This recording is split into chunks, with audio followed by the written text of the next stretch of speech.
नमस्कार मित्रों, मेरे आज का विषय समझने के लिए आवश्यकता है कि आप सबसे पहले इस वीडियो को देखें और ध्यान से देखें।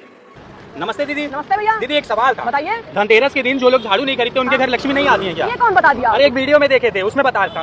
ये वीडियो वाले अलग बेवकूफी बताते हैं लोगों को।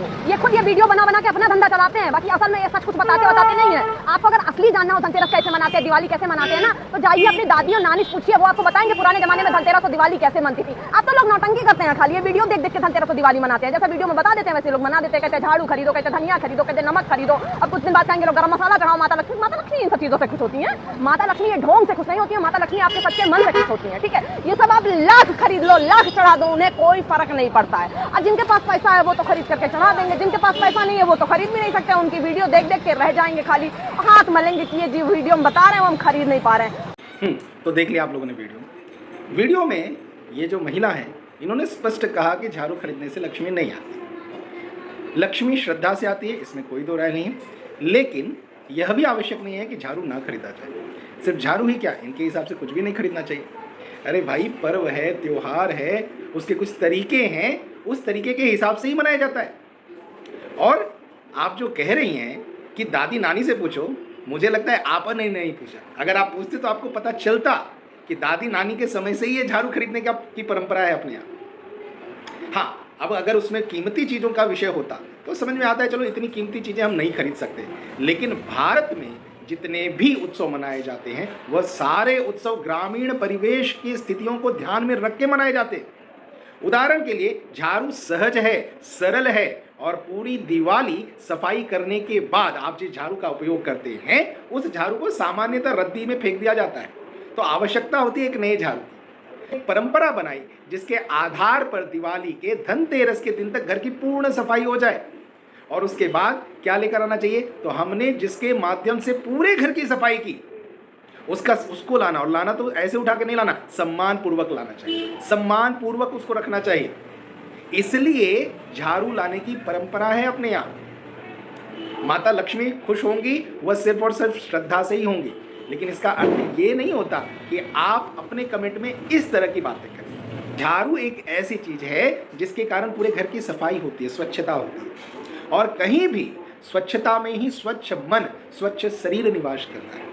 और जब आपका मन स्वच्छ होता है तो जो भी काम आप करते हैं वह मन से करते हैं। और जब कोई भी कार्य मन से करते हैं, सकारात्मक ऊर्जा के साथ करते हैं, तो स्वाभाविक है उसका परिणाम मिलता है। अब ये अलग विषय है कि आप लक्ष्मी किसको मानते हैं। अगर आप केवल धन संपदा को लक्ष्मी मानते हैं तो यह पर्याप्त नहीं है। बच्चों के लिए विद्याधन भी कहा गया है। घर के व्यक्ति में संतान को भी धन कहा गया है। घर के परिवेश में घर की बेटियों को भी लक्ष्मी कहा गया है। तो लक्ष्मी केवल पैसे नहीं है। तो इन सब की स्वच्छता का ख्याल, इन सब के स्वस्थ मन का ख्याल कौन रखता है? वह है घर का झाड़ू, जिसको दैनिक उपयोग में हम लाते हैं। और रोज के रोज उसकी सफाई के कारण जो घर के धूल हैं, गर्दे हैं, ये सब से हमारा घर मुक्त होता है। जो नकारात्मक शक्तियाँ, जो नेगेटिविटी घर के अंदर रहती है, उसको दूर करने वाला यह झाड़ू है। इसलिए अगर कोई कहता है कि झाड़ू लाने से लक्ष्मी प्रसन्न होती हैं, तो निश्चित रूप से वह सही कहता है, क्योंकि वह झाड़ू ही ऐसा वातावरण तैयार करता है जिसके कारण की लक्ष्मी आती है।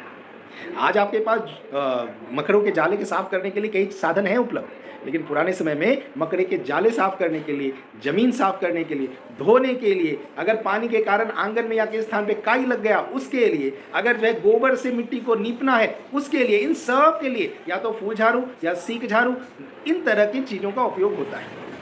इसलिए चूंकि यह झाड़ू घर में एक सकारात्मक ऊर्जा का निर्माण करता है, स्वच्छता का निर्माण करता है, इसलिए अपने यहाँ कहा जाता है कि झाड़ू लक्ष्मी का रूप है, उसे पैर ना लगाएं, झाड़ू को खड़ा ना रखें और झाड़ू का सम्मान करें। तो इसलिए झाड़ू को लाने। और दूसरी बात, एक बात बताइए, झाड़ू कितना खर्चीला है? अभी तुरंत इस वीडियो में कहा गया है कि बहुत सारे खर्चे हैं। झाड़ू लाने में खर्चा है।